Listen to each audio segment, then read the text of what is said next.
Hey everybody, Scoutcrafty here again, TGIF. Thank God it's Friday, another week come and gone.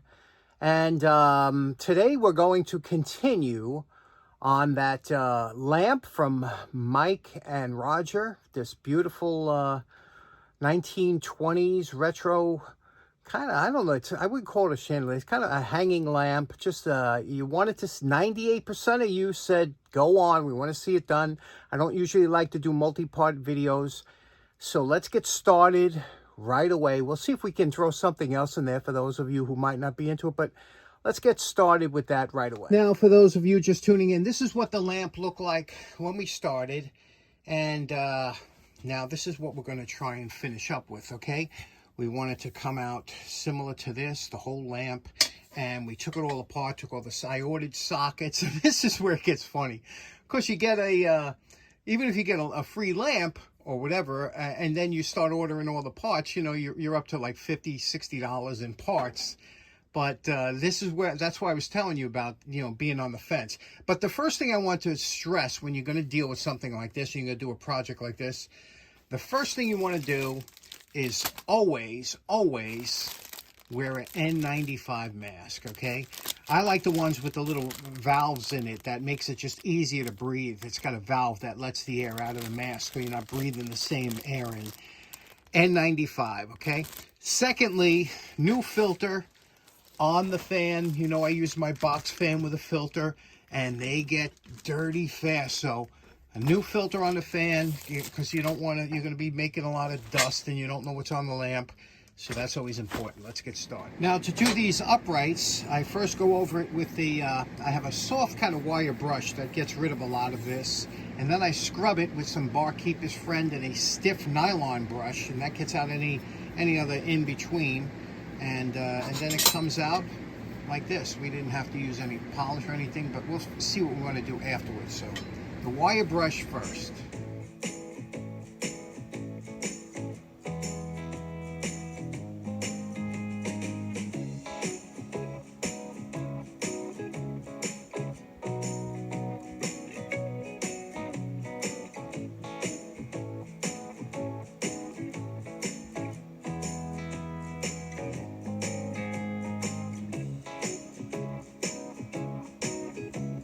Now, I want to show you something about this one piece here. Sometimes you have to modify pieces or whatever. This piece here, you see those two holes? Those holes is where the wire comes out, okay? Now, you could see there's a sharp edge on there. That's never good. Whenever wire comes out of there, you always have to make that edge super smooth. So we're going to take the countersink and we're going to address that edge so that when the wire passes through there, there's nothing sharp that can cut it. There are lots of ways you could do it, but just take a countersink, okay? I have it extended because I did the inside already. Now, when you're going to do this with the countersink, just go lightly like this and then twist this around. Move this around like this until you get it. You don't want to feel any sharpness on here. Just keep doing it until it comes out where you don't feel any sharpness on the outside. Once you deburred all the edges, take a, if you have a round, this is a very fine file, a round fine file, and just go through the inside like this and make sure there's no burrs whatsoever. Now, a lot of times when you're passing metal or wire through sheet metal like this, there'll be some kind of go-between between the wire and the metal. They'll put like a bushing or they'll put some heat shrink or something like that, but years ago, they just passed it through there and it was sharp. But now it's nice and smooth. You don't feel any burrs in there. You can't cut yourself. And that should be good. Okay, I've been saving this part for last because this part obviously is the most difficult. The biggest piece here, you can see what it looks like on the back, which is actually the top. This is the top of, you know, the sockets going this way.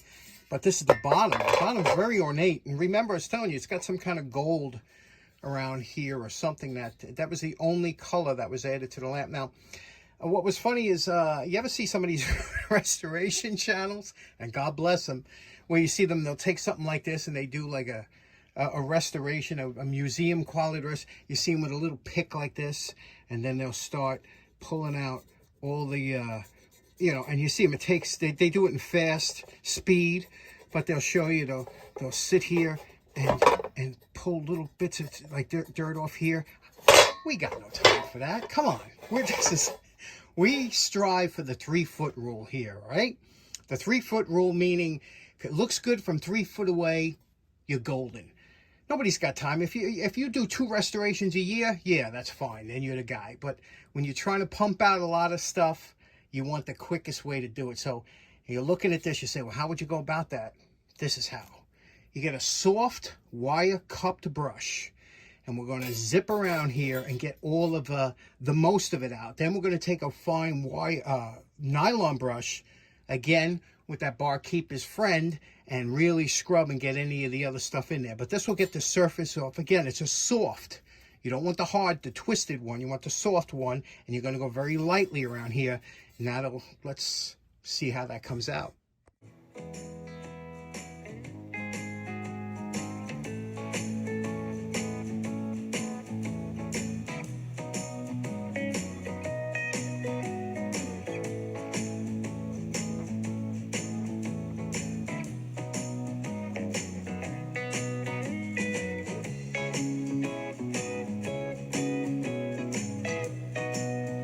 Okay, I'm very happy with that. That was about 20 minutes. Now, I don't usually do safety warnings, but you always have to be careful with these cupped wire brushes because they always want to twist up on you. If you catch something, they vibrate. You have to be on your A game. Don't come down here when you're tired after work and say, I'm going to do a little bit. You have to be, refreshed, ready to use these cup wire brushes because they will bite you, even though this is the soft one. But you can see the nice job it did. It brought out a lot of the detail, got rid of all the dirt. I didn't do any other work other than that cup wire brush, front and back. Now I got to do the in here, and this I'll do with the cupped Dremel. And you see we use these kind of cupped wire brushes, go in there and just go around. But the problem with these is, and any wire brush, is they will lose their wire. Even the big cupped one, I got stabbed. So you gotta wear a smock or something, to wear that will stop these from entering anybody that's used these. I know some of you guys out there are shaking your head because these things will, and these are annoying because they're so small, they wind up in your clothes, and it's just terrible. So wear the proper equipment, don't run them at full speed, and work them down and just go around that way. And I'm going to take a break. I'm going to have some lunch, and then we'll come back. So it's coming along good.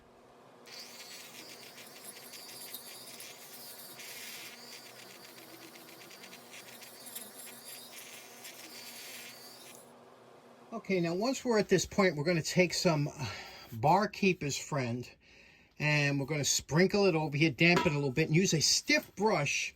Now, you could use a brush like this, stiff nylon bristle, or you can use one of these natural bristle brushes. This one's a little softer for different materials, but we're going to go through all of it, and that'll get in and all those little crevices and everything, get everything out there. It'll come out nice. Now, a couple people have asked me, they said, what are you going to do to protect it? I'm just going to leave the finish like this. Once I clean everything and get everything. Now, you might remember this guy. Remember this guy here? He's getting a little tarnished now. However, this bulldog I did a few years ago, okay, and he was a mess, this guy, and I ran him under the wire brush. I didn't do anything, and you can see a little bit of natural tarnish is picking up. That's natural. It's kind of aging naturally, right? But I did the collar in red here, but you could see now he looks good, and I like him. He's not it's not to the point yet where I have to want to do anything, but you could just see where you touch him, where you hold him, the hand oils, they create a tarnish.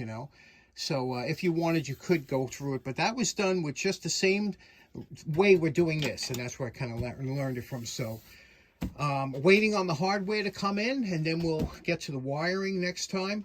I think it's coming real good. What do you think?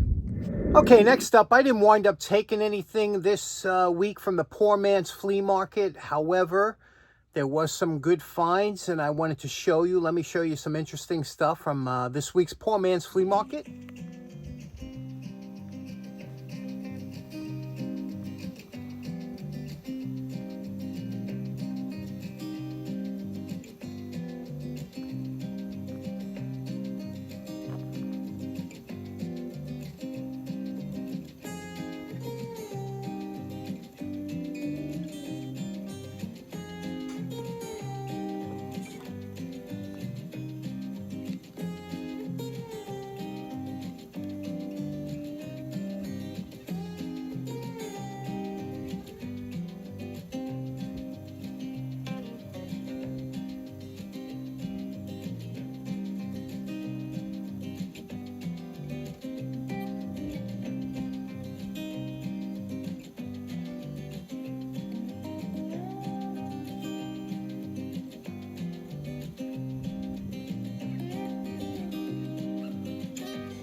Now, this one's my favorite. Look at this lawn. Kind of a postage stamp lawn, right? What do you think? It's like a 8 by 10 lawn. It's a kind of not a big lawn, what you call a big lawn, but look what they threw out.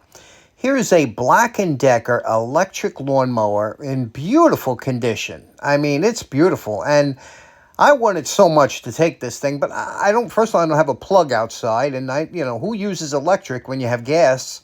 But this is perfect for somebody with a small yard or something that don't want to deal with gas. And you can see the price there. They're a nice unit. If it would have had the bag, I think I would have taken it. What do you think?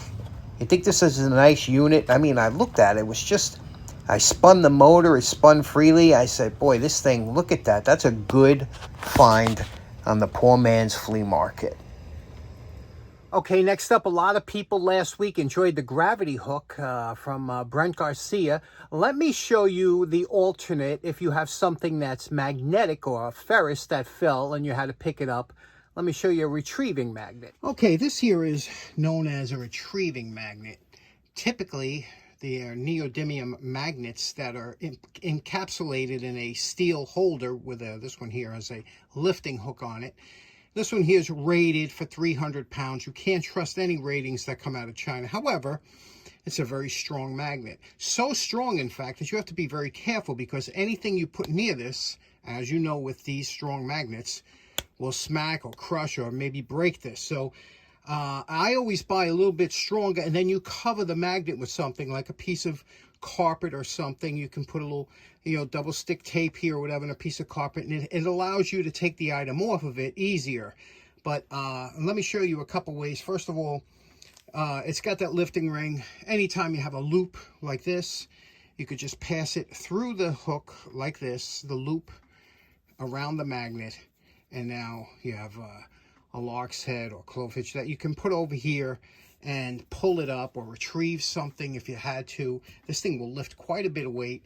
Let me show you some other tricks with that. Okay, so here I just have a piece of carpet, that scrap carpet that I have here. I just cut a circle out, put it on here, and I'll show you how, that's just with tape, okay? It's just held on. But you can see here, it lifts it up from about an inch apart, and it allows you to take it off easier with that carpet on here. If not, it really sticks on there because this is quite a strong one. But you can see here how close you can get, and it really starts. I can feel it pulling already, and it's quite a strong pull on it. Let me see what other things it could lift up as far as this one. Here's a steel hammer. You can see, no problem. This will lift this easily. Again, this is rated for it, but with that carpet, it's not as strong, but plenty strong enough, and without having any issues of slapping against it, which it does without that buffer on there. Here we have a simplex jack. These are heavy. It's a heavy jack. It's got dimples on it, so it won't let it really get in the middle. But let me put this in the middle here with the carpet. Let me put it in the middle here.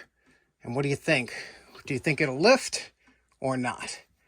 Let's give it a shot. Okay, it'll lift it. Let's take a weight on it. Okay, that jack weighs in at 13.8 pounds. Oh, 14 pounds. Again, these are much stronger without the carpet on here, but I'm going to turn a plastic bag inside out. As you know, this is always great for picking up hardware. You just run it around the hardware like this, okay?